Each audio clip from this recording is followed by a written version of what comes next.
I'll tell you the page, don't worry. إن الحمد لله نحمده ونستعينه ونستغفره ونعوذ بالله من شرور أنفسنا وسيئات أعمالنا من يهده الله فلا مضل له. Don't focus on that. ومن يضلل فلا هادي له وأشهد أن لا إله إلا الله وحده لا شريك له وأشهد أن محمدا عبده ورسوله. يا أيها الذين آمنوا اتقوا الله حق تقاته ولا تموتن إلا وأنتم مسلمون. يا أيها الناس اتقوا ربكم الذي خلقكم من نفس واحدة وخلق منها زوجها وبث منهما رجالا كثيرا ونساء واتقوا الله الذي تساءلون به والأرحام إن الله كان عليكم رقيبا. يا أيها الذين آمنوا اتقوا الله وقولوا قولا سديدا يصلح لكم أعمالكم ويغفر لكم ذنوبكم ومن يطع الله ورسوله فقد فاز فوزا عظيما. أما بعد فإن خير الكلام كلام الله وأحسن هدي محمد صلى الله عليه وسلم وشر الأمور محدثاتها وكل محدثة بدعة وكل بدعة ضلالة وكل ضلالة في النار. On this day of Sunday, November the 4th, 2018, 1:34 p.m., which agrees with the Gregorian calendar of what it now, or what's in direct correlation with the Hijri calendar, which is the 24th of Safar, عام 1440 بعد هجرة المصطفى عليه الصلاة والسلام. The 24th of the month of Safar on the Islamic calendar, 1440 after the migration of our Prophet Muhammad alayhi salatu wasalam.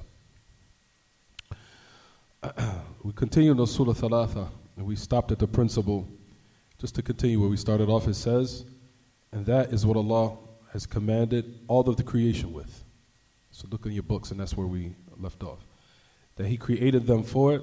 As Allah says in His book, I have not created the mankind and the jinn except for my worship, or to worship me. We finished that principle. We finished that. And basically it's all the same exact principle. It's all tied in together.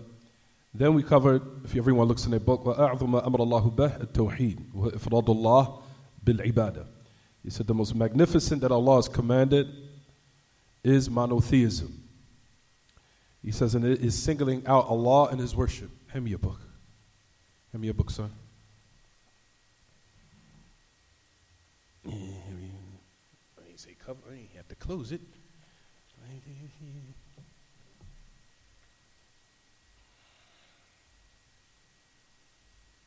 Found it?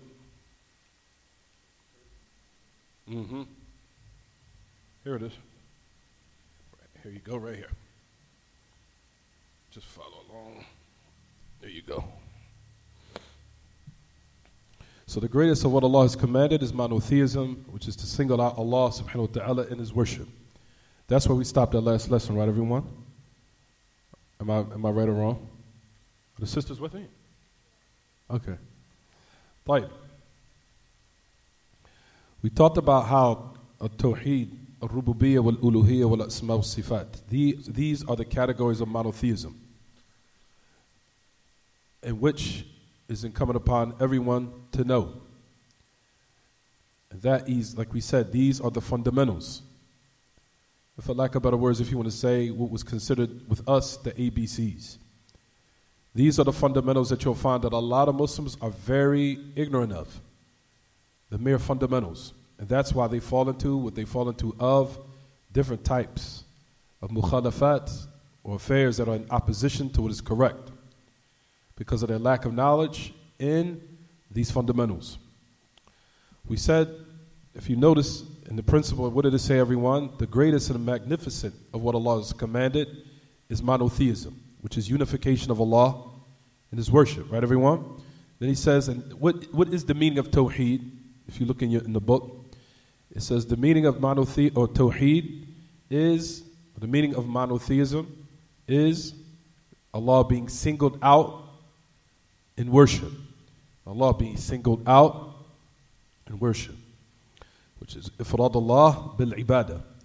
We said that tawheed, that it breaks down to 3 categories that we mentioned. You don't need to write this down soon because we spoke about this. He says, as we talked about last lesson, the first category, which is what, everyone? Rububiyyah. Rububiyyah, in which we said that is mentioned in the Quran min bab iqamat al-hujjah.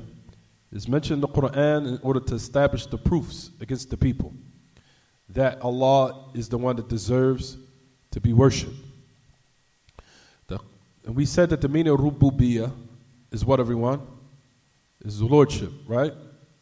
That the meaning of rububiyyah comes from the word, it's a derivative of the word Rabb.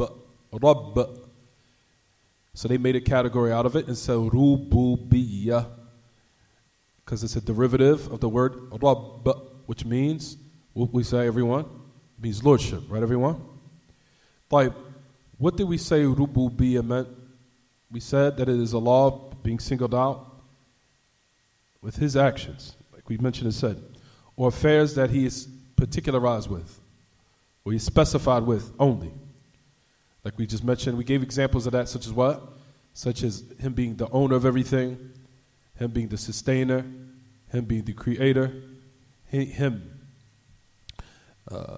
being the one who administrates the affairs of the creation.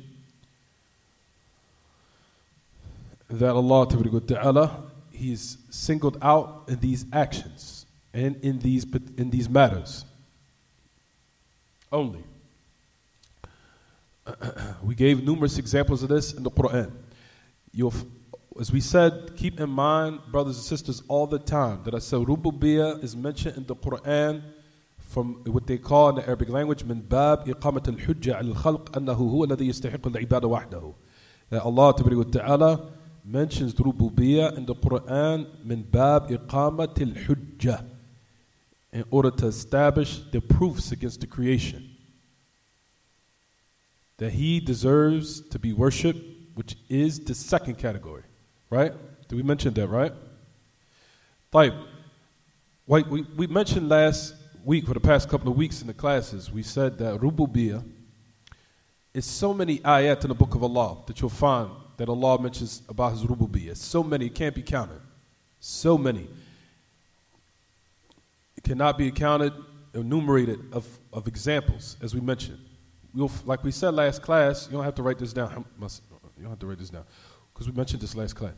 We said that you'll find in the context that Allah will mention 5 or 6 and sometimes 7 examples in the Quran of rububiyyah, of His actions. Like, for example, He is the one that sent the rain. He is the one that brought forth the vegetation from the earth. All that are from actions that He alone can only what? Do. He's the one, for example, that owns the sight or owns the hearing. And He is the one that sent the rain from the heavens and brought forth by it vegetation and agriculture. All those are affairs of rububiyyah. Why, everyone? Because Allah will mention this Allah will mention the same context, something pertaining to His worship, because He's trying to establish the proofs against the people. And you'll find that the prophets and the messengers did similar to that. You'll find that the messengers and the prophets mentioned rububiyyah in order to establish the second category, which is al-uluhiyyah. Or we said it is called, what, everyone? Al-ilahiyya. Or you could say uluhiyyah. Or you could say al-ibadah. Or you could say, as Ibn al-Qayyim mentions in some of his book, Tawheed al-talab wal-qasd. Al-talab wal-qasd. It all means the same thing. It means that Allah Ta'ala is worshipped. And we just said also in the last class, just the word Allah itself, if it's mentioned in a context, it means the one that deserves to be worshipped. The word, just the mere word Allah is an indication pointing towards uluhiyyah, the second category, not the first. The second category, which is what we said last class, uluhiyyah. Is it clear what I'm saying, everyone? We mentioned this last class. Am I right? With me, son? You sure? I was talking to myself. طيب. So, we also talked about the third category, which is what, everyone? Al-asma wa-sifat. The names, the beautiful names, and the lofty attributes of Allah Ta'ala.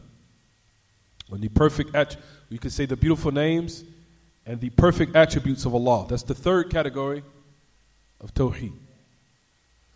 You'll find that it all ties in together, all of it. All of it is connected and all of it is tied in together. What we say last class, we said that Rububiyyah necessitates what? Uluhiyyah. As we talked about last class, right? That Rububiyyah necessitates Uluhiyyah. And Uluhiyyah contains Rububiyyah. It contains it. What do we mean by that? As we said, when I say necessitates Uluhiyyah, why we say necessitates? Because Allah establishes upon the creation His proofs and evidences against them to show them He is the one that deserves to be worshipped. Allah Ta'ala, just as a side point, when He sent down the proofs against the creation to establish upon them that He is the one that deserves to be worshipped, in so many different examples, you'll find that He, like we said, sent the proofs and evidences down from His actions, addressing them in a manner which they already acknowledged and they already believed. As we talked about before, that the mushrikeen or the polytheists during the time of the Prophet ﷺ, where Allah says in the Quran, وَلَئِن سَأَلْتَهُمْ مَنْ خَلَقَ السَّمَاوَاتِ وَالْأَرْضِ لَيَقُولُونَ اللَّهُ. For example, if you was to ask them, who is the creator of the heavens and the earth? So Allah is utilizing which category of monotheism here? If you was to ask them who created, which category? Rububiyyah. Who created the heavens and the earth? They will most definitely say what? Allah. So, in this context, this is another example of the many examples in the Quran that Allah used Rububiyyah to necessitate what, everyone? Uluhiyyah. So many examples. Like I said, and also I'm going to give an example of when Ibrahim, when he wanted to guide his people, he argued with them with evidences and proofs to establish that he deserves to be worshipped based upon Rububiyyah. As we'll talk about, inshallah, in a couple of minutes. So that's basically what we took last class. Ibn al-Qayyim talks about this. He mentions his tremendous book entitled Madarij al-Salikin. Madarij al-Salikin. As Ibn al-Qayyim rahimahullah, he says, وقال في وصفه لتوحيد الألوهية هو أول الدين. But he's speaking about here, he's talking about the second category that we mentioned, which is uluhiyyah. So listen to what he says. He says, هو أول الدين وآخره وباطنه وظاهره وذروة سمنامه وقطب روحه. وأمرنا تعالى نتأسى بإمام هذا التوحيد في نفيه وإثباته كما قال تعالى قد كانت لكم أسوة حسنة في إبراهيم والذين معه إذ قالوا لقومهم إنا براء منكم ومما تعبدون من دون الله كفرنا بكم وبدا بيننا وبينكم العداوة والبغضاء أبدا حتى تؤمنوا بالله وحده. He said that Ibn al-Qayyim mentions about the category of Tawheed al-Uluhiyyah. He says it is the first part of the religion. It is the first of the religion, It is the first of the religion and it will be the last. And he says, and it's the batinuhu wa zahiruhu. He said that which is supposed to be done in belief, meaning inwardly, what one internalizes is in his belief system, meaning his creed, and openly, what he professes in his actions, in his statements, in his actions. And he says, and it is the highest part of the hump, وَذَرْوَةُ سَنَامِهِ. It is the highest part of the hump, as he says. Meaning he's talking about the example of a what? Of a camel. He says that is the highest part. And it is the qatbu duha, meaning it is what the mill goes around, meaning that is the actual what? The foundation, in which you'll find that they say about the mill or everything that they go around that thing, which is the affair of monotheism. And Allah has commanded us to take as a role model the imam of this tawheed in negation and affirmation, which is La ilaha illallah. Like we said last class, right everyone? As we said, La ilaha is a refutation against who? What did we say last class? La ilaha is a rebuttal against what group?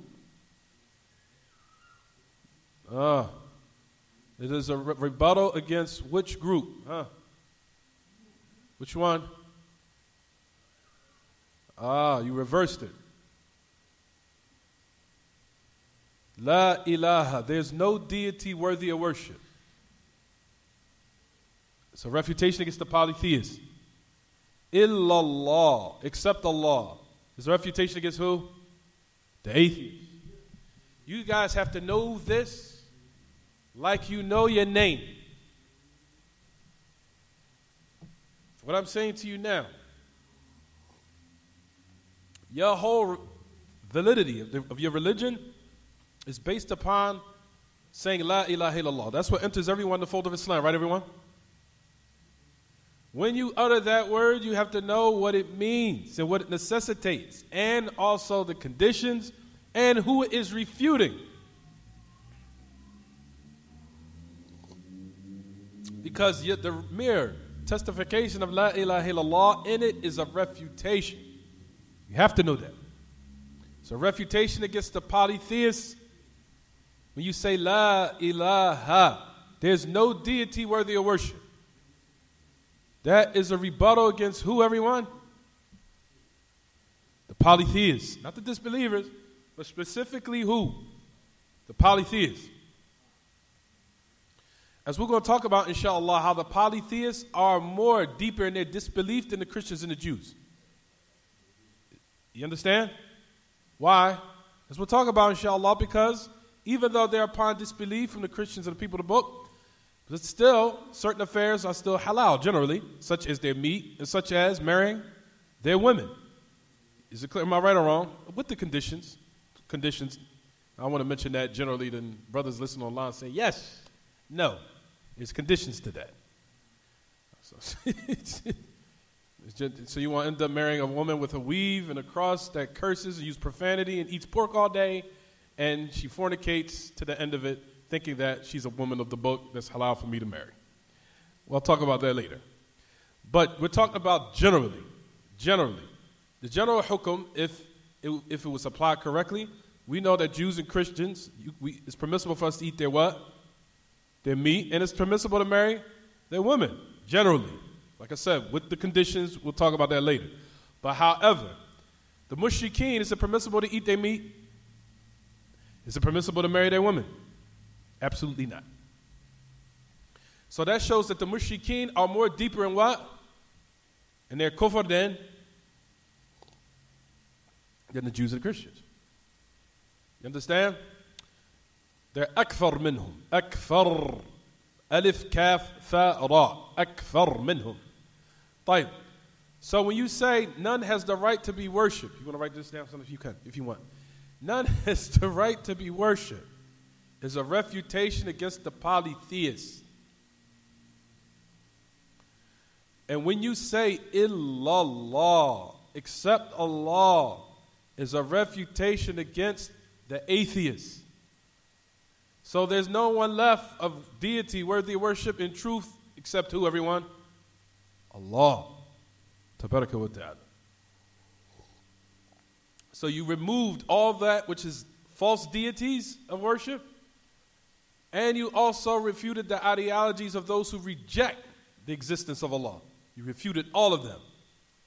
And you came up with this result, which is correct, which is that none has the right to be worshipped in truth except Allah. Tabaraka wa ta'ala.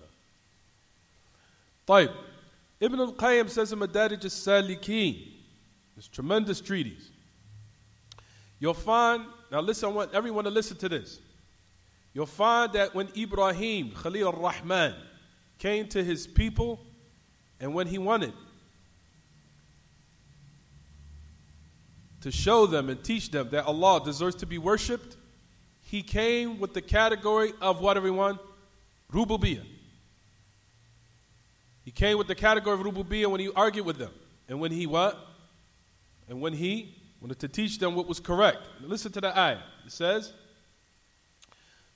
in this beautiful ayah, as Allah Ta'ala says in this book, وَاتْلُ عَلَيْهِمْ نَبَأَ إِبْرَاهِيمَ إِذْ قَالَ لِأَبِيهِ وَقَوْمِهِ مَا تَعْبُدُونَ قَالُوا نَعْبُدَ أَصْنَامًا فَنَظَلُّ لَهَا عَاكِفِينَ قَالَ هَلْ يَسْمَعُونَكُمْ إِذْ تَدْعُونَ الله أكبر أَوْ يَنْفَعُونَكُمْ أَوْ يَضُرُّونَ قالوا بل وجدنا آباءنا كذلك يفعلون قال أرأيتم ما كنتم تعبدون أنتم وآباؤكم الأقدمون فإنهم عدو لي إلا رب العالمين الذي خلقني فهو يهدين والذي هو يطعمني ويسقين وإذا مرضت فهو يشفين والذي يميتني ثم يحيين وَالَّذِي أَطْمَعُ أَن يَغْفِرَ لِي خَطِيئَتِي يَوْمَ الدِّينِ. Allahu Akbar. This is what Ibn al-Qayyim goes to say in Madarij al-Salikin. He says that Ibn al-Qayyim, he says, you will look and find what Ibrahim, when he came to his people, he said, recite to them the story of Ibrahim. He said to his father and his people, what are you worshiping? He said that we were worshiping our what? Our idols. And we persist in being devoted to it. Meaning akifin, meaning devoted to worshiping it. Listen to what Ibrahim used as a rebuttal when he wanted to establish the proof. Listen. This is all in this is all Surah Al-Shu'ara. The ayat was in Surah Al-Shu'ara. 6 ayat 69 all the way up to 82. So listen to what Ibrahim said as a rebuttal. قال هل يسمعونكم إذ تدعون? Do they hear you if you invoke them? What is he using as an argument or rebuttal? Something that's pertaining to what? To what Allah is only specified with in Rububiyyah, which is in His Lordship. And He's also using Asma wa Sifat at the same time. It's all incorporated. Listen. He said, can they hear if you invoke it or worship it? So Ibrahim is using what? The Lordship of Allah to establish upon them. Can they hear when you invoke it? When you make dua to it? So he's incorporating all the categories, but specifically Rububiyyah, he's using it as a proof too. Because even during the time of Ibrahim, his people were sound in the belief of Rububiyyah. They were sound, meaning that the belief of Rububiyyah was intact. That's when a person's when that type of belief is intact, you can address them in that manner where it can be what? Utilized as a what? Argument. Because that, with the mushrikeen of the past, you'll find that in the belief in the aspect of Rububiyyah, it was intact. As far as the first category of Tawheed. He says, so that's the reason why he used it as an argument. He came with them as an argument of what in their minds believed, of what was still correct though, before the actual deviation and worship took place. But he came at them, can they hear if you invoke it? Now listen to also what he goes on to say. Can they benefit you in some type of way or afflict you with some type of harm? Which category of Tawheed Rububiyyah? Which category of Tawheed? I gave you the answer already. Is it clear to me or is it not clear, brothers and sisters? If it's not clear, just tell me. This is the reason why I tell everyone to come to class consistently. Is it clear so far what I'm saying? Or is it not? The sisters? Jay. Everyone probably said, AbdurRazzaaq, you would repeat this 100 times, 50, 60 times. Because even though I repeat it 50 or 60 times, you'll still find people come behind and be like, I didn't understand that. Or what did that mean? That's the reason, and I'm trying to tell everyone, this right here is going to move our communities forward. Once you have this down packed like your name, this right here, all these principles, you'll be okay for the rest of your life, inshallah, if you apply it correctly. If you apply it, that's the other key. But however, these beliefs are rectifying the beliefs, these principles are rectifying the belief system. People would say, how is this going to affect my life? Because now when Allah tests you in your life, you'll still be strong. When Allah tests you, you'll have your principles now, your foundation. So now when your marriage doesn't work out, you won't go back to the club and put a weave in your hair, sister, and wear a tight dress and showing all your adornments. You'll remain strong. Why? Because you now have rectified your belief system first. You won't now, after you had a sour marriage or a bad marriage with a man, you go back now in the street, taking your jilbab off, going back to the club, putting the weave in your hair, and doing things you should not be doing. Because that's what's going to increase you in more depression. Because it's just temporary relief. But then now at night, you're going to have to go home and look at yourself. And you're going to have to go to sleep. And then that's where all the pain comes back. How do you deal with that? You deal with that through what we're learning right now. So when those afflictions happen in your life, you know how to what? How to endure. And you know how to what? Be steadfast and patient. Because we've rectified the belief system. The belief system's been rectified. And that even goes on to our brothers, the same thing. Something happened in your life. Now we don't see you in the masjid for 6 months. Then we see you on the corner on the street getting high with a blunt in your mouth, driving down the street, hanging around certain people that you should not be hanging around. You be like, what happened to so-and-so? As I've seen this happen to a lot of brothers. And it just happened to a couple of brothers I know recently. Where's so-and-so at? Then they say, I seen him hanging up the street on the corner with a bunch of people he shouldn't have been hanging around. Where's so-and-so at? What happened to him?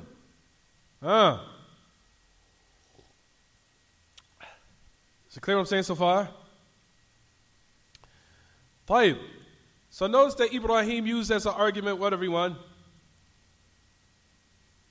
He says, هَلْ يَسْمَعُونَكُمْ إِذْ تَدْعُونَ?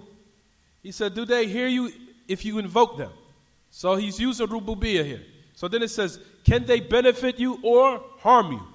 Which category of tawheed is that, everyone? Which one? Rububiyyah. Then they answered. Now listen to this.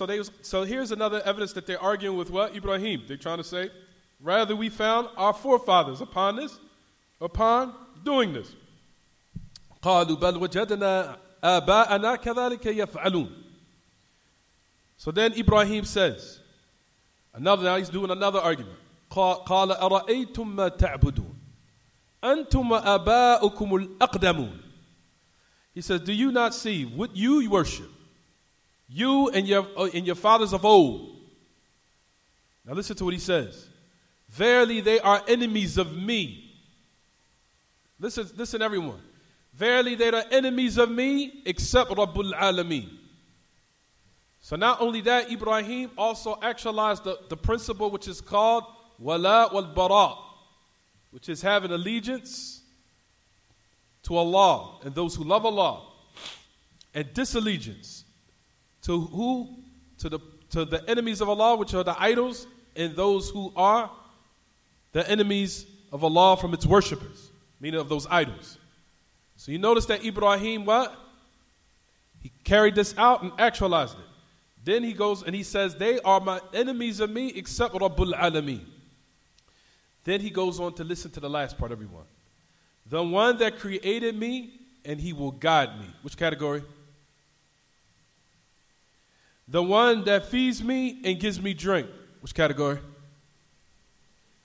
The one that if I'm sick, he cures me. Which category? The one that will give me death, then give me life. Which category? The one that I have that strong desire that he will forgive my sins on the day of resurrection. Which category? Rububiyyah. How many examples of rububiyyah did Ibrahim give here in this context? probably about maybe 6 or 7. All to establish what, everybody? Everyone, not everybody, but everyone to establish what? That he, Tabarak Ta'ala, what? Jay, Mumtaz, you understand? So now when you hear the reason why, when you hear these ayat, they have more of a meaning now because we teach you these principles. Can you imagine people that never study these principles at all? When they hear the Quran, it doesn't have a deeper meaning. It has a meaning as far as emotionally. But the impact of it in your belief system, it doesn't get to that point. Why? Because they never learned these principles.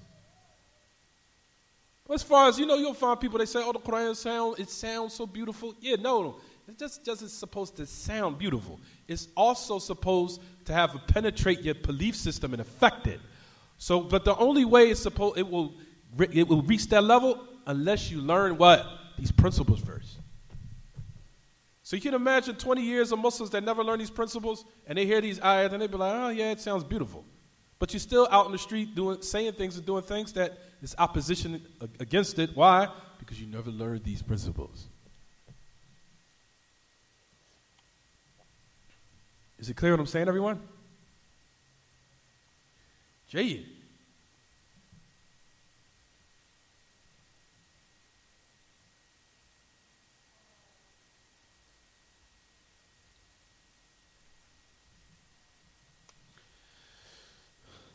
Like, why is it considered?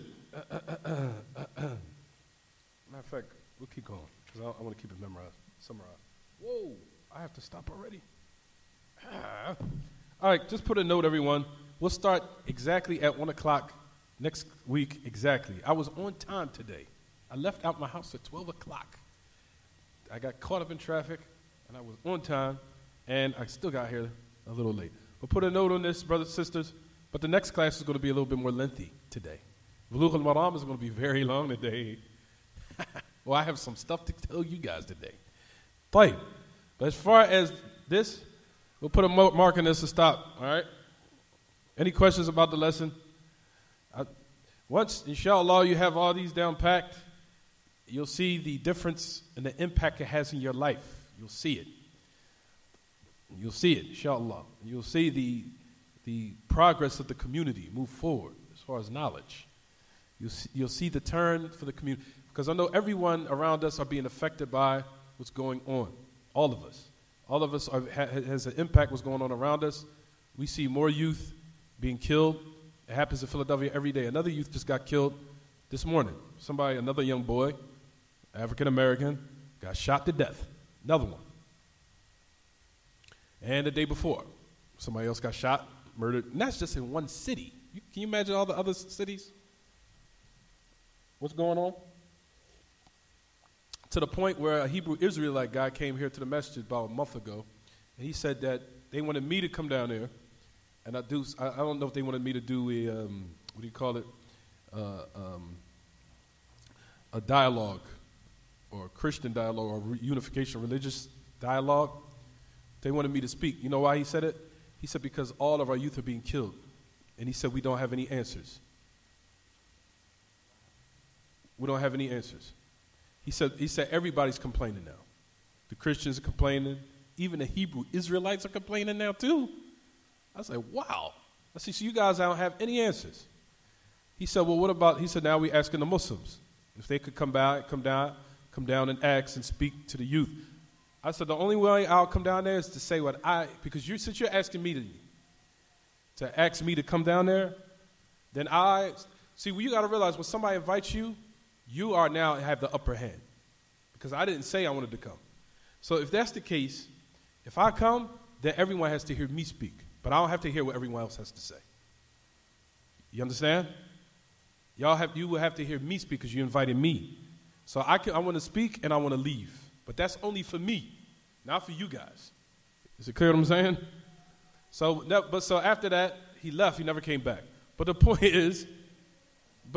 of the matter is, what everyone? That everyone is being affected.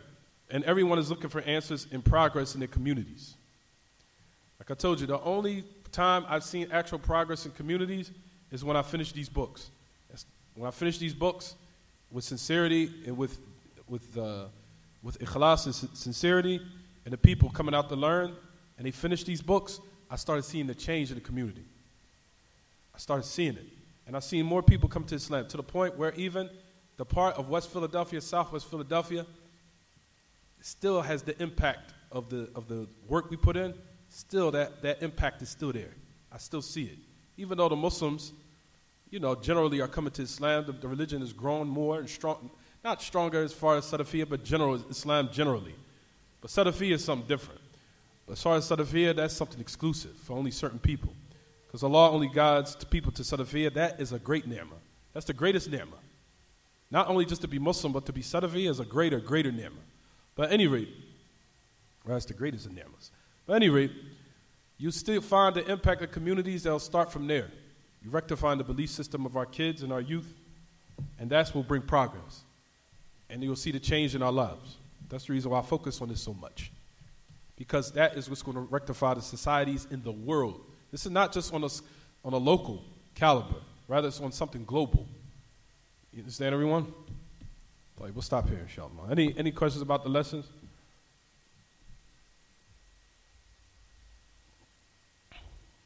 And also teaching our children how to eat. I'm going to teach them how to eat, teach them how to eat.